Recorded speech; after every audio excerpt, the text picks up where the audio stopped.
salt is considered a probable cause of stomach cancer, one of the world's leading cancer killers.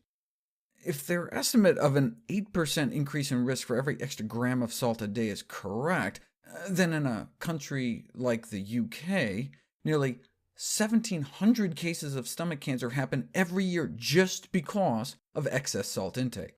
And in a country like the US, it would be thousands more every year.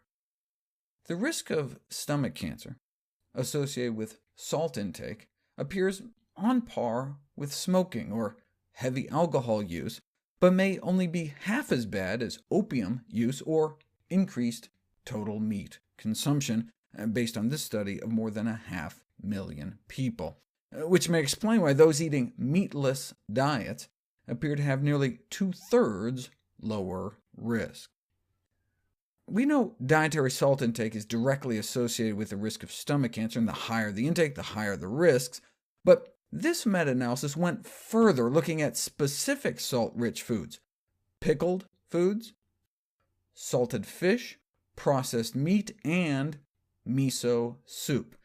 Habitual consumption of pickled foods, salted fish, and processed meat were each associated with about a 25% greater risk of stomach cancer. The pickled foods may explain why Korea appears to have the highest stomach cancer rates in the world. But there was no significant association with the consumption of miso soup.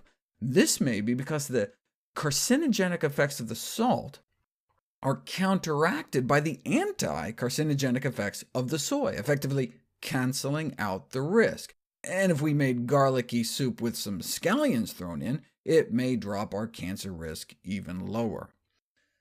But cancer isn't the primary reason people are told to avoid salt. What about miso soup and high blood pressure? Well, it may be the same kind of thing. The salt in miso is squeezing our blood pressures up, but the soy protein in miso may be relaxing our blood pressures down. So, for example, if you compare the effects of soy milk to cow's milk, and to make it fairer, compare soy milk to skim milk to avoid the saturated butterfat, soy milk can much more dramatically improve blood pressure among women with hypertension. But would the effect be dramatic enough to counter all the salt in miso? Japanese researchers decided to put it to the test.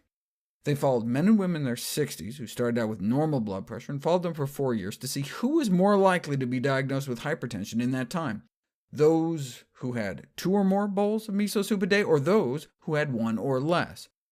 2 bowls a day would be like adding a half teaspoon of salt to one's daily diet, yet those who ate 2 bowls or more appeared to have 5 times lower risk of becoming hypertensive.